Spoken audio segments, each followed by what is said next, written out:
அன்னையும் பிதாவும் முன்னறி தெய்வம் என்கின்ற உயர்ந்த கோட்பாட்டை வாழ்க்கையாக கடைபிடித்து ஒரு பெருமைமிக்க உயர்ந்த லட்சிய வாழ்க்கையை வாழ்ந்து வரும் வேல்ஸ் குரூப் தலைவர் டாக்டர் ஐசரி கணேஷ் அவர்களே, போற்றுதலுக்கும் பெருமைக்கும் உரிய டாக்டர் ஆர்த்தி கணேஷ் அவர்களே, ஒரு செம்மாந்த உரையை ஆற்றியிருக்கும் கல்வியாளர் டாக்டர் மீனாட்சி ரமேஷ் அவர்களே, ஒரு கண்ணை இமை காப்பது போல் வேல்ஸ் குளோபல் ஸ்கூல் நந்தம்பாக்கம் பள்ளிக்கூடத்தை காத்து வரும் மேடம் ஸ்ரீதேவி சேத்துராமன் அவர்களே, நண்பர் திரு சரவணன் அவர்களே, மாணவர்களே, பெற்றோர்களே, உங்கள் எல்லோருக்கும் பணிவான வணக்கங்களை தெரிவித்துக் கொள்கிறேன்.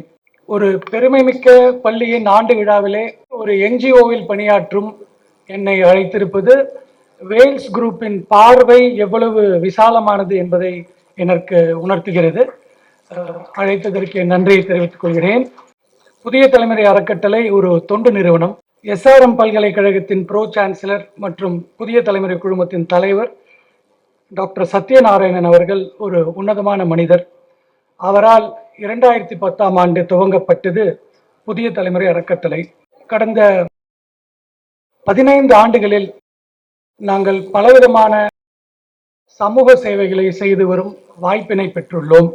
தமிழ்நாட்டு கிராமங்களான வண்ணாத்திக்குட்டை, இச்சிப்புத்தூர், அன்பில், ரெட்டிபாளையம், குளித்தலை, கொளத்தாஞ்சேரி, கலசம்பாடி, கவசம்பட்டு, அரியமங்கலம், காலூர், கேஎம் கோட்டை போன்ற 25 கிராமங்களில் கிராமப்புற கல்வி மையங்களை 700க்கும் மேற்பட்ட மாணவர்கள் பயின்று வருகிறார்கள்.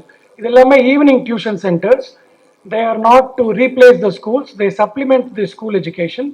இந்த 700 பிள்ளைகளுடைய அப்பா அம்மா பேரண்ட்ஸ் வந்து இன்வேரியபிளி அவங்க ஃபார்ம் லேபரர்ஸாக இருப்பாங்க, கூலியாக இருப்பாங்க, எலக்ட்ரீஷியனாக இருப்பாங்க, பிளம்பராக இருப்பாங்க.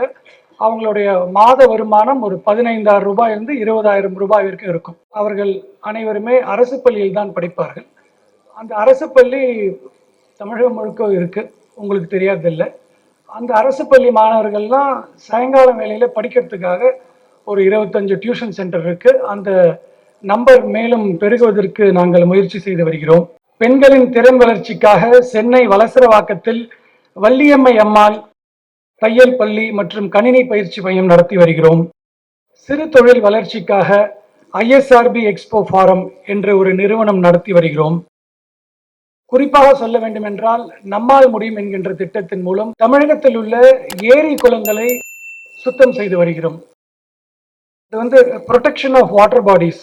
மழை வந்தால் வெள்ளம் வரக்கூடாது, வெயில் வந்தால் வறட்சி வரக்கூடாதுன்னா நீர்நிலைகள் சரியாக இருக்க வேண்டும். அந்த நீர்நிலைகளை பாதுகாத்து வருகிறோம். காலநிலை மாற்றத்தை தடுப்பதற்கும் அதன் பாதிப்புகளை குறைப்பதற்கும் நீர்நிலைகளை காப்பது மிகவும் அவசியம். If climate change is shark, water is it's teeth. நீர் மேலாண்மை, வாட்டர் மேனேஜ்மெண்ட்ல நாம் ஒரு சமூகமாக நாம் இன்னும் பலதோறும் செல்ல வேண்டியிருக்கிறது. இப்போ இந்த பள்ளிக்கூடத்துடைய ஆண்டு விழாவில் ஒரு என்ஜிஓவை எதுக்கு அவங்க அழைச்சாங்க அப்படின்ட்டு நான் ஒரு வாரமா யோசிச்சேன். நீங்க நம்ம நாடை எடுத்துட்டீங்கன்னா 1931 சென்சஸ் எடுத்தாங்க. நம்ம ஜனத்தொகை 35 கோடி. இப்போ 2026, 95 வருஷம், 145 கோடியா ஆயிருக்கு. நாட்டுடைய நிலப்பரப்பு சுருங்கி இருக்கிறது, ஆனால் ஜனத்தொகை பெருகி இருக்குது. இப்படிப்பட்ட ஒரு நாட்டில் அரசாங்கத்தால் மட்டுமே எல்லா வேலையும் செஞ்சிட முடியாது. அங்கதான் தனியார் நிறுவனங்கள், குறிப்பாக தொண்டு நிறுவனங்களுடைய பணி மிகவும் முக்கியமானது. ஒரு 34 லட்சம் என்ஜிஓஸ் இருக்காங்க. சிஎஸ்ஆர் அப்படின்னு எல்லாரும் கேள்விப்பட்டிருப்போம். அந்த சிஎஸ்ஆர் ஃபண்ட் வந்து மிக மிக முக்கியமான ரோல். சென்ற ஆண்டு மட்டும் சிஎஸ்ஆர் ஃபண்டிங் வந்து 35,000 crores. இந்தியா போன்ற ஒரு நாட்டிலே தனியார் துறை, இப்போ வேல்ஸ் குரூப், தொண்டு நிறுவனங்கள், என்ஜிஓ, நம்முடைய வேலை வந்து ரொம்ப ரொம்ப அதிகம். அதை நம்ம சரியா புரிஞ்சுட்டோம்னா நம்மளுடைய நாட்டோட வளர்ச்சி இன்னும் வேகமாக இருக்கும். இந்த 15-16 ஆண்டுகளாக புதிய தலைமுறை அறக்கட்டளையிலே பணியாற்றி வரும்போது எங்களுக்கு தினந்தோறும் படிப்பினை தான். We learn lot of lessons. படிப்பினை 1 என்னன்னா, பி யுனைடெட். எந்த திட்டமாக இருந்தாலும் நாம் அனைத்து தரப்பு மக்களையும் அரவணைத்து செல்ல வேண்டும். அது எங்களுக்கு ரொம்ப கஷ்டமா இருக்கு, உங்களுக்கு எப்படின்னு தெரியாது. ஆனா we have to do that. ஒரு இடத்துல ஒரு ஈவினிங் டியூஷன் சென்டர் போடலாம் அப்படின்னா எங்களோட ஈவினிங் டியூஷன் சென்டர்ல we don't charge, அது ஃப்ரீ டியூஷன் சென்டர். அந்த இடத்துல ஒரு நல்ல டீச்சர் பணம் வாங்கிட்டு ஈவினிங் டியூஷன்ஸ் நடத்துகிற அந்த டீச்சருக்கு அந்த அம்மாவால் அங்கே டியூஷன் சென்டர் நடத்த முடியாது. ஸோ அங்கே ஒரு கான்ஃப்ளிக்ட் வருது. ஸோ அவங்களையும் நம்ம அரவணைச்சுட்டு போகணும். நாம் சமூக சேவை செய்கிறோம் அப்படின்றதுக்காக மற்றவங்களுக்கு பிரச்சனை வந்துடக்கூடாது. இங்கே தான் we feel that we will have to be united. அடுத்ததாக எந்த சமூக நலத்திட்டமாக இருந்தாலும் என்ன இலக்காக இருந்தாலும் எவ்வளவு செய்ய முடியுமோ அவ்வளவுதான் செய்ய முடியும். we will have to be practical. பல நேரங்களில் நாம் நினைக்கிறது செய்ய முடியாமல் போது, அதனால நம்ம தொய்வடையக்கூடாது, தொடர்ந்து நாம் பயணம் செய்ய வேண்டும். மூன்றாவது, we have to involve the government. அரசாங்கம் என்பது நாம் விடும் மூச்சு காற்றை போன்றது. மூச்சு இல்லை என்றால் உயிர் இல்லை. அதை போல அரசாங்கம் இல்லை என்றால் நாடு நிர்வாகம் இல்லை. அதனால் ஒரு தொண்டு நிறுவனம் எதை செய்தாலும் அரசாங்கத்தில் உள்ள சம்பந்தப்பட்ட துறைக்கு தெரியப்படுத்த வேண்டும், அரசாங்கத்தோடு இணைந்து செயல்பட வேண்டும். இங்கே இருக்கும் மாணவர்களுக்கும் பெற்றோர்களுக்கும் ஒரு செய்தி, உங்கள் பிள்ளைகள் சிறந்த பொறியாளராக வரலாம், சிறந்த விஞ்ஞானியாக வரலாம், சிறந்த மருத்துவர் ஆகலாம், அது எல்லாமே சிறந்த பணிதான். ஆனால் சமூக அறிவியலை அவசியம் அவர்கள் தெரிந்து கொள்ள வேண்டும். சோசியல் சயின்ஸ் துறையில் பயின்றவர்களுக்கு இன்றைய காலகட்டத்தில் ஏராளமான வாய்ப்புகள் கொட்டி கிடைக்கின்றன.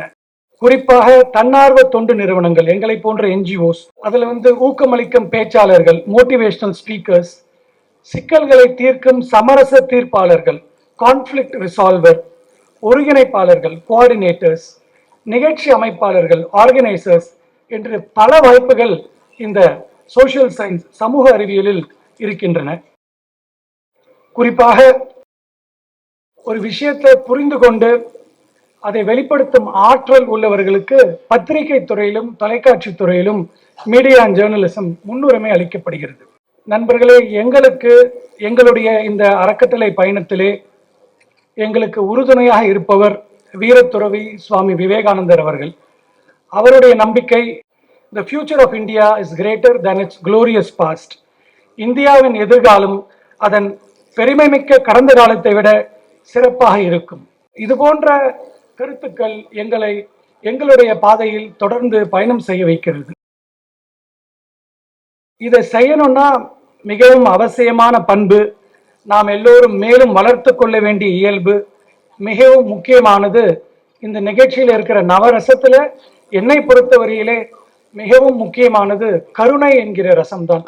வள்ளுவர் மிக அழகாக சொல்லுவார், கருணையோடு இருக்கிற கண்ணு தான் கண்ணு, அந்த கண்ணுல கருணை இல்லைன்ற அது முகத்துல இருக்கிற புண்ணு அப்படின்னுவாரு. ஸோ கருணையுடைய அவசியம் மிக மிக உன்னதமானது. இந்த உலகம் கருணையால் தான் நடக்கிறது என்பதை நாங்கள் உளமாற நம்புகிறோம்.